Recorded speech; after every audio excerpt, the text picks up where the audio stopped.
You're listening to the WCHE Morning Show on 95.3 WCHE. And welcome back to the WCHE Morning Show. I'm Eric Lambert, co-host today is Barry D. Joining us, we have two guests that are involved in the East Whiteland Data Center project. You've more than likely heard a lot about this, and our next two guests are going to tell us even more about the project. Joining us on the show, we have Kelly Donia and Srinivas Tetali. Welcome to you both, and thank you for joining us this morning. How are you guys? Good. Thank you. So we have a lot to get to here with the data center. We're going to talk about the meeting tomorrow as well. But you guys just want, and I'll start with Kelly. Did you want to start off by introducing yourself and just talking about why this issue matters to you personally?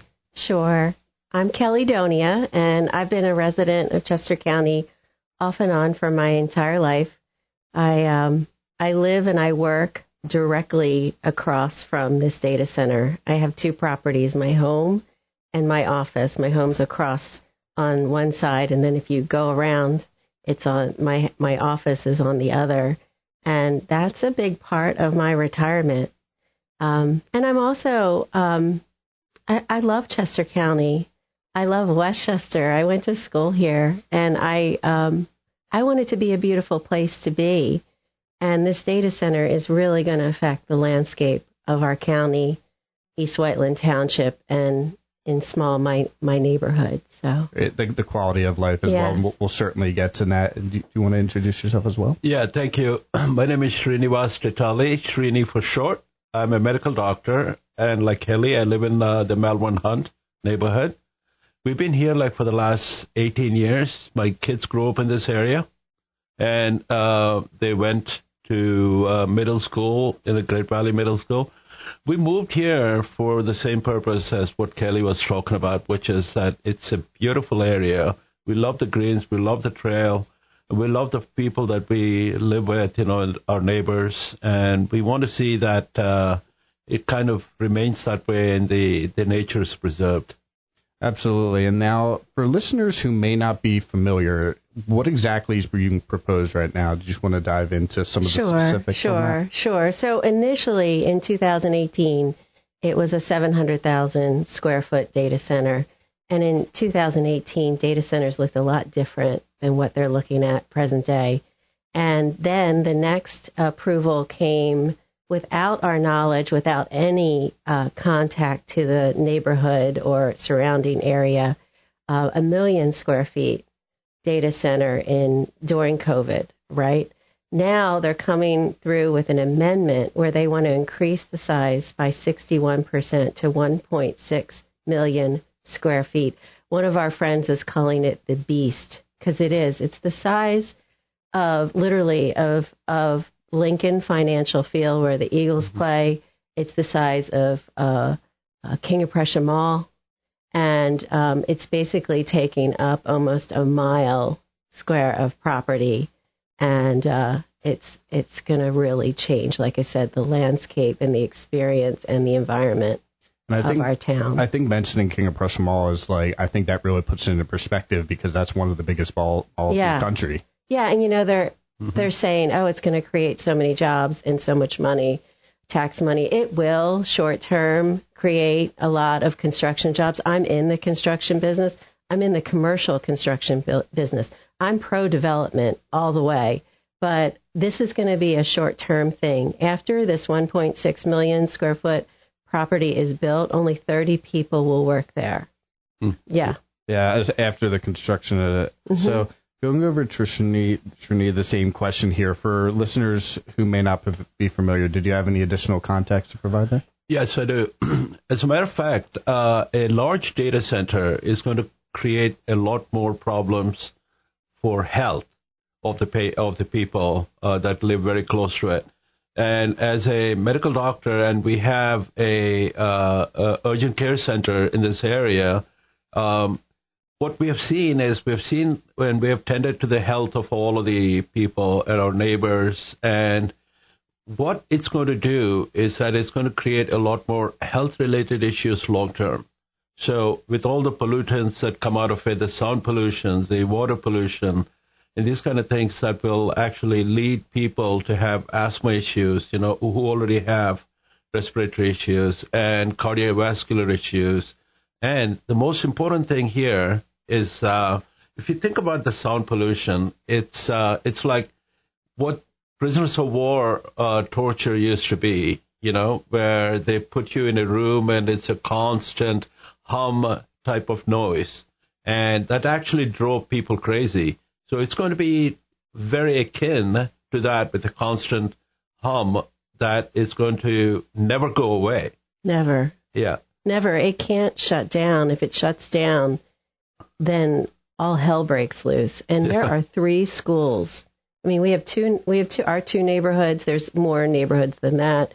But right around the border, we have the Church Farm School, we have the Building Blocks Daycare, and we have the St. Paul's I think it's called Whiteland Montessori School, right there. And that affects child development. Yeah. Actually, there has been some research that's been done. There is cognitive issues that can actually happen for the younger children, So it could be slow learning, slow development. And, the neighborhoods have a lot of young families that move into this area. For sure. Because of, a lot of employment opportunities over here. And we love that. We love to see kids playing outside, but not have this constant sound that's going to pollute the air, plus the air pollution. So. And if, yesterday we were walking the Chester Valley Trail getting the word out, and there will be a sound wall. This thing's going to be 60 feet high. Yeah. And there's going to be a 60-foot or comparable sound wall. And it's going to be emanating sound and heat. Yeah. And all of the people that like to run or bike along the trail, or families that like to take their kids to those amazing parks in Exton Park and Backton Hill Park, we're all going to be dealing with this right there. Right. Yeah. And, they never posted. The ordinances are a bit lax, but the ordinance is that you have to post a sign, right, that abuts to the construction area. There was never a sign posted on the Chester Valley Trail. It was posted instead, a small little sign off of Swedesford Road where no one walks. Right. Yeah, and in keeping with the sound, I'm sorry, just one quick point. Mm-hmm. Normal sound, one of our sound engineers, actually our friend, yes. He did like a small little experiment, and it was at 38 decibels, which is kind of normal. So this is going to emanate about 60 decibels or higher. And what that actually means is that you're going to hear this constant hum again, that led to all of the problems that I was talking about. Yes. So the World Health Organization, they say that you need to be at 40 decibels at night or less for optimum health. And we're going to be at 60. Yep. Right. What distance is that, the 60 decibel measurement? You know what? I'm not actually sure. I wish I had our sound engineer here, but I do have a whole report on it. Mm-hmm. So we have in our neighborhood Shri, who has his PhD in sound engineering, and he did a full-scale report. And I would imagine that both of you, given your profession, would really be able to key in and understand it. So I'll make sure that I send that to you. Maybe you can put it up on the website. Yeah, for sure. Please do. Would like to know what that is, because a lot of people talk in decibels, and when you're talking in zoning, I see it a lot of times in zoning where people are talking about things coming in and impacting communities. That's an important question. At what distance is it? Yeah, Sure. I think it's a constant roar of the engines, right? The generators and the water coolers that are up above everything is going to be outside. They're not constructing a basement. So everything is going to be in the outside. So that's going to cause even more of an issue. I found that interesting that they eliminated the basement in these plants. Yeah. We find that interesting too, and we're not really getting a straight answer as to why that happens, because this is being built on a Superfund site. Yeah, because it was approved as a Superfund site. They allowed them to dig it out because it has lithium in there, right. And something has to go there. Not necessarily a data site, but the best thing you can do to a Superfund site like that is cap it. Right, get pavement over top of it, put a building over top of it, something like that. But I find that interesting that it changed. Yeah. Yes. We couldn't even get a straight answer from the EPA. Yeah, they probably don't know where to put the lithium. Yeah, it's encapsulated. Supposedly, the lithium is encapsulated underground, right? Mm-hmm. And then And then you're right, like, why are they not digging? Some people are saying to us that it's because it's a floodplain and they can't.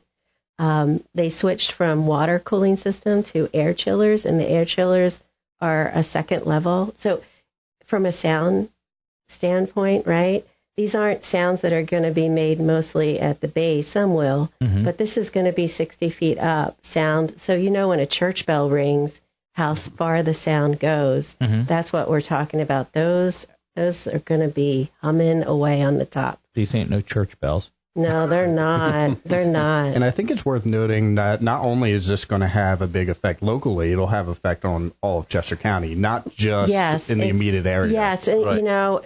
So this is going to be the number 2 customer for PECO besides Philadelphia. So if we took all of the homes in Chester County, this is going to output more energy, or consume rather, more energy than all of our homes.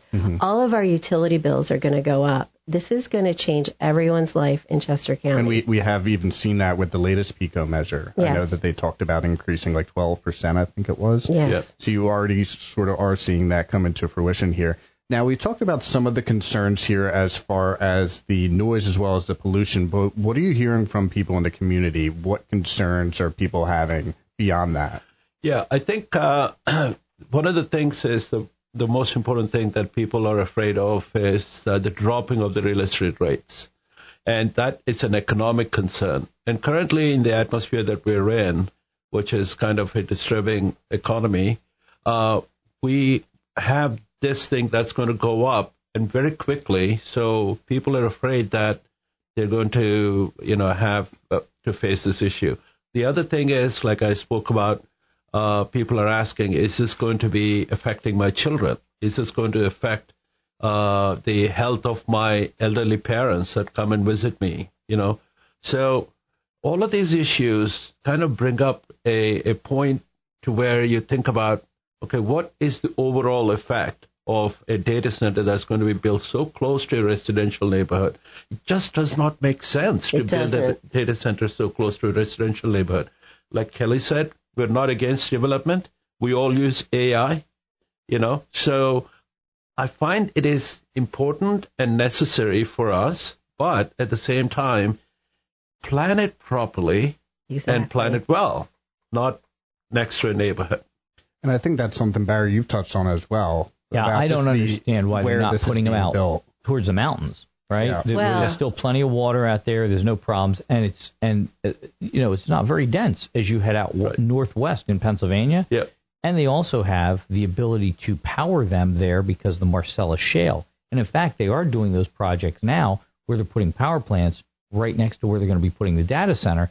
So they are self-powered, and they'll have gas for 100 years to operate them. And the life expectancy, by the way, of a data center is like 17 years. Oh, wow. Yeah, so we have that PECO substation right there. Right there, yep. That's why we're so attractive. And we also are wondering about the decommissioning of said real estate after it becomes obsolete. So right now they're actually designing data centers that will go up in space in satellites that will be powered by solar energy, and supposedly we won't have to worry about the toxins. I don't know. I'm not up there, but it's a very real thing that even by the time this thing is built, it could be obsolete in some ways. And so will we have another Exton Mall that no one knows what to do with? You know what I'm saying? Well, it's funny you say that because a friend of mine was in the business of putting in elevated flooring 18 inches high because it's easier instead of running your wiring through drop ceilings where you have to get up on ladders to do things. Right. They would do 18-inch flooring. And so all the wires for whatever they did in any office space or anything would all run underneath you. Pulled some panels. Raised access flooring, it's called. Yeah. I'm in the business. Oh, well, see, there you go. And I forget the name of the company he worked for. He did it for 10 or 12 years. There was a mall down in San Antonio that had been abandoned, and the city didn't know what to do with it. And this company, Rackspace, said, we'll take it, and we'll change it over. And I think it was a nominal fee, like $1. They said, you can have that thing. You're going to be paying taxes on it. Right. And my friend who worked for this company, they went in and laid I don't know, 1.5 million square feet of raised flooring just for that purpose and made it into a data center for that. Sure. I mean, really, and it became a good use for it because it was an abandoned mall. So there are things where people do those things where the building's already built and they set it up that way. Again, I'm not saying do that with Exeter Mall because it's all surrounded by community, but that's what they did in San Antonio. So we heard that, I've actually read that in Europe, where they're building these data centers as well, in Norway or one of those Scandinavian countries, they're building them on barges on the rivers and in the ocean, So that's one of the plans that originally was proposed, I think, by, I don't know who did it, but somewhere read it, but in Europe, they're doing that. So do that and plan it properly as opposed to, building it close to a data center, a residential community. I wonder how they supplied the power to the barges. Not sure. But, there's a lot of environmental impacts on nature as well. This infrasound, it's called, sound waves that happen, but we don't hear them. Our bodies do, and so does wildlife. And it affects how they reproduce. And we have a little bird sanctuary right next door also to this. And so, that could really affect those birds. Well, they run into the problem with the whales. Yeah. For sure.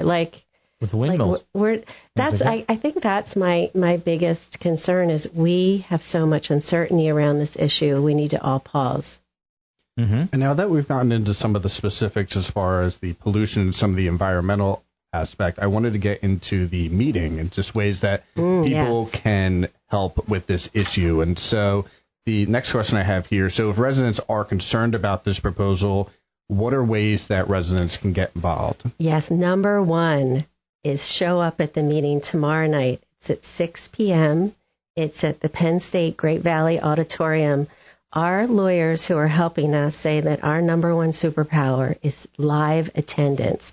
Even if we fill the room up and people have to bring a lawn chair and sit outside and listen to the meeting live streamed, please do it. That's what we need. We need lots of people to show up. Now that's it's correct me if I'm wrong, 30 East Swedesford Road for the address for that? It is the Penn State Great Valley. I think That's so. correct, Yeah, yes. Penn State Great Valley. Yes, exactly. And now, if people can't attend in person, and I know in person you can make comments and have your voice be heard, but if you can't attend in person, you can still attend online, right? You can. It makes for really great TV. I would say it's going to be the number one show Tuesday night in Chester County.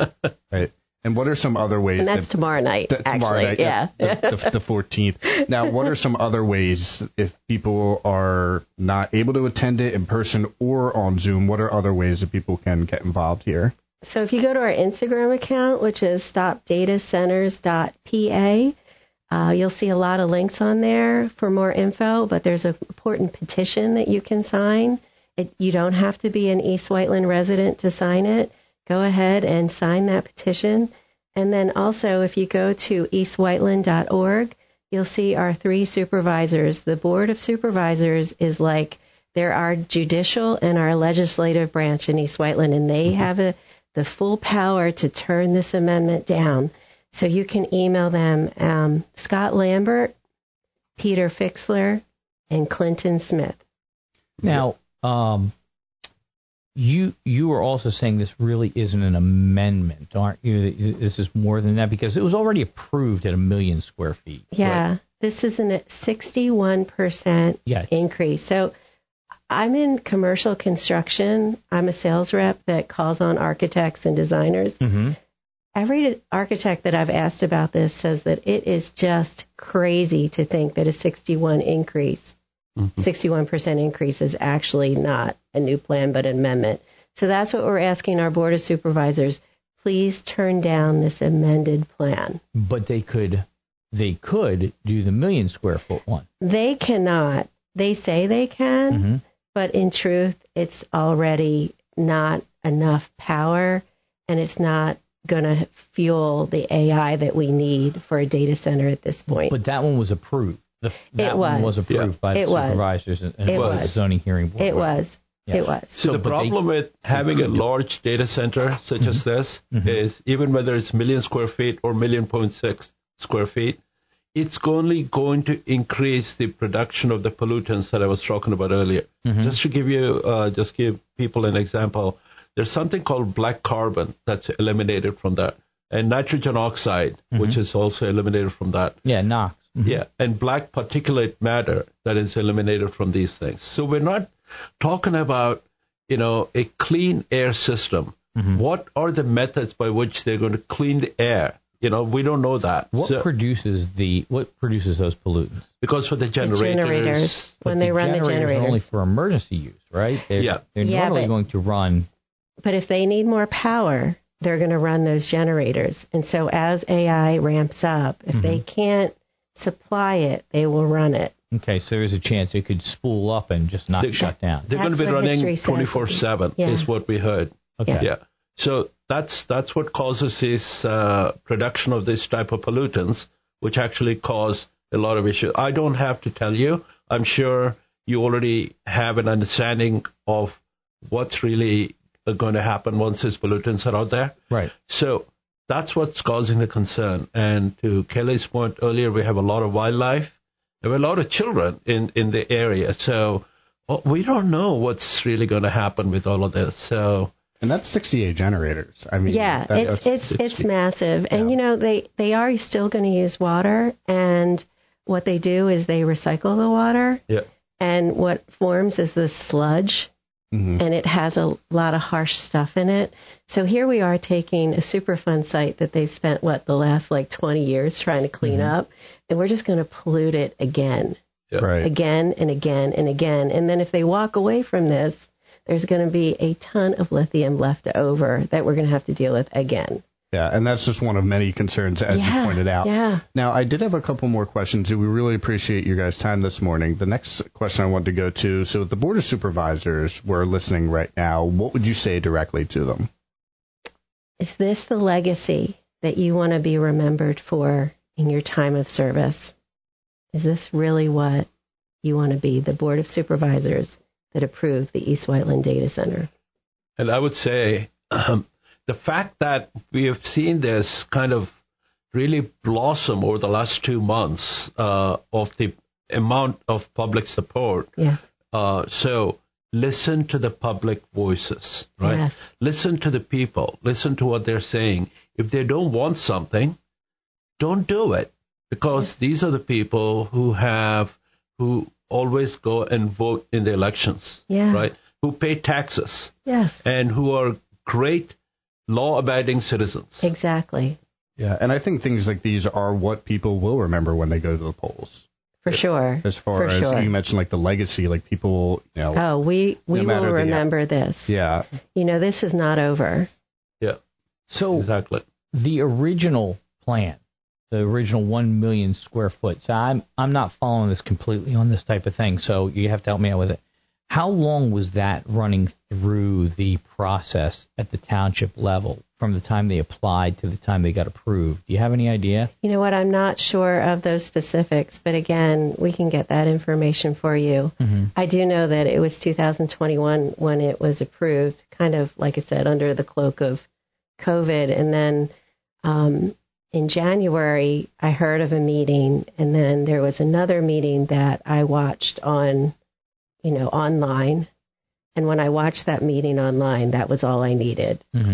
And I was very upset that I had not been contacted, because I live on the border of East and West Whiteland, and West Whiteland has contacted me for construction. I have a property in New Jersey, and I've been contacted there when construction is going on. And here I was directly across the street from this data center, and I was not contacted. And in all reality, really, all of this, we did not know that it was going from this to this. Yes.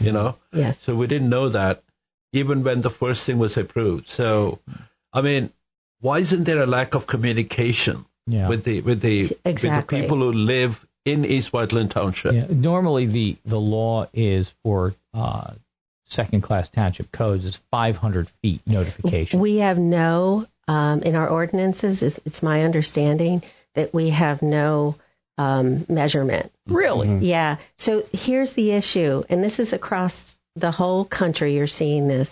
you're seeing that developers are coming in where there's a power source and lax ordinances. And East Whiteland ordinances need to be fixed in multiple ways. Our sound ordinance needs to be fixed. Notification needs to be fixed. There's a lot. So not only, short term, yes, we need to address this data center, but we also need to address our ordinances long term. I think that's something you expect, is like transparency, especially something exactly. here. They're there to serve us. Right. They really are. And the fact that we weren't contacted with such a large building. Right. This isn't someone's, back porch they're putting on. Yeah. And I serve on the commission, the historical commission. So I see a lot of things going, I didn't even see this. Yeah. That's amazing. You're in and out of the building and nobody even talked about it. No. Yeah, no one on the board talked about it. And I think that there's some resentment from the Planning and Zoning Commission based on the fact that we're kind of a little late to the party. Right. But, again, they should be notifying the people that especially are around this when it's being done. It actually abuts the Chester County Trail. It abuts. So, yeah. And so people walking, running with the kids, anything that they're doing for relaxation on that trail are going to be subject to this noise, subject to all kinds of issues that come up with the data center. Well, it's kind of funny. In the original meeting that was at the Penn State campus, I covered that. Sure. And in that discussion, the Chester County Trail is there because of the people that own that data center. Because the Chester County Trail went in because the sewer line, they said, well, we can run it down the trail. And then the money came from them to help push this along in engineering, I guess. I believe the money came from a grant. Oh, is that what it was? So when developers come in to develop property, they have to get the property ready for development. And some of this was just that. Yes. Yes. And of course, they need to do things for the community. I do large buildings in Philadelphia, and a lot of times, if you want to put an apartment building, you have to also put in a supermarket and a place for a bank and these other things. This is the way that you create a neighborhood, if you will. It's normal way to go about development. And it also softens up the leaders of the community. Well, look what they're going to do for us. Yeah. Exactly. And so some people would say that this data center here is inevitable, that a data center will be built no matter what. What would your response be to them? We're committed long term. So I say no. We found over 30 issues with policies and procedures. So you're going to fight that in court until we can't fight anymore. To me, it would actually mean very positively shocking that in spite of the people who pay taxes and who live in the East Whiteland Township area are speaking up so much, in spite of that, the Board of Supervisors, if they don't listen to us, it's quite disappointing, very disappointing. So I think it affects the quality of life. To me, that's how I look at it. Yeah. And then as we wrap up here, do you just want to give our listeners just a reminder of the meeting tomorrow and just other ways that they can contribute to this cause as we wrap up here? Yes. So please come to the meeting tomorrow night, 6 p.m., Penn State Great Valley Auditorium. Please visit our Instagram page at stopdatacenters.pa and sign our petition. There's a link there and other links where you can get more information. And then also you can email Scott Lambert, Peter Fixler, or Clinton Smith, who are Board of Supervisors at eastwhiteland.org. So plenty of ways to help out. You mentioned the petition as well as attending in person, or you can attend via Zoom. If you're attending in person, you can speak up. If you're going online, you can't do that, but still plenty of ways to go out and show your support. And lastly, we also have a new student petition where we're getting a lot of signatures from Great Valley and other schools. The young students are really getting involved as well because they're the future of tomorrow. They're the ones that will have to deal with this long term. Yeah. Now, would that is that on your guys' website? Yeah, that's on the Instagram as well. Okay, so a lot of ways to be able to do that. And then any just closing remarks as we wrap up here? You know what? We thank you for your service. Yeah. Thank you for having us here. We love Chester County. We love East Whiteland. Srini and I we're bonded. Yeah, aren't we are. We like Kelly said, I would echo whatever Kelly said, and we love this area. We want to be part of this area, and come to Westchester, spend money in the businesses over here, spend money in Exton, and to be able to live in that area is a precious thing. Yeah. So thank you very much for inviting us to interview with you. And Thank Eric, you. Before they came on, when they were in the green room, they told me that WCHE is the only radio station they'll listen to. Exactly. It's there. I can't even switch it on my dial. Right. She actually pulled the dial right off of her car, and threw it out the window. Yep. You got it. Which I thought was kind of bad, but I understand it. It's important. By the way, real quick, northern Pennsylvania, up in Hollenbeck Township, up around the Berwick nuclear plant, a lot of power built there, power made there. They are putting in a bunch of data centers, or trying to, and they're rolling over those little townships that do not have the money to fight. Supervisor Valerie Schultz, who's been on here, and I already spoke about her today for something else, for the pothole stuff. She has been going up there to study what's going on with the battles up there, because Honeybrook Township and none of these townships have seen anything like this, so they have to get involved with a curative amendments to place them different places and to make sure that there is large spaces, 2,500-foot setbacks, things like that. We're behind the curve because nobody saw this coming. No one did. Yeah. So, I mean, it's going to take a lot of work on this, and there's going to be some people who are going to get burnt because government is typically reactive, which it should be in most cases. But in a case like this, there's already been a lot of it out there, and people aren't looking. Yeah, our federal government and our governor are very pro data center. There's a lot of money behind it. There's a race, they say, between us and China, and I do believe that. Yes, there absolutely is. And so I do want to be at the forefront of that, but we're fighting that as well. And there's a right way to do this, and there's a wrong way to do it. Right. There's plenty of places to locate them. Yeah, and it's just putting them in the middle of a populace is a problem. Right. And I will say to back up our Board of Supervisors, they are instituting a curative amendment. My hope is that they will form a committee of local residents that will help them do so. Yeah. Mm-hmm. And it still has to be within the bounds of the law, what they can do and what they can't restrict. Of course. But, again, you being a commercial building would know that. And don't forget the human element that gets affected by these large data centers. So thank you very much. Yes. Thanks, guys. Really appreciate it. Thank you guys for coming on this morning. We really appreciate it.